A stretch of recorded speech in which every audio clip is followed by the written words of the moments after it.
माई मुस्कादा सुख भर जाई हो, जिंदगी के दुख विपद जर जाई हो। हे अम्बे भवानी कीर्तन से तोहरे वाणी तर जाई हो, जिंदगी के दुख विपद जर जाई हो।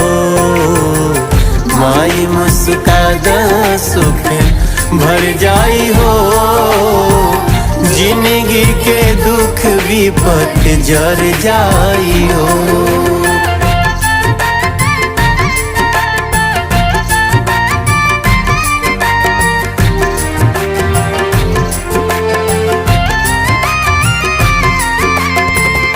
हथवा में गुण दे दो रही कोनो काम के करुणा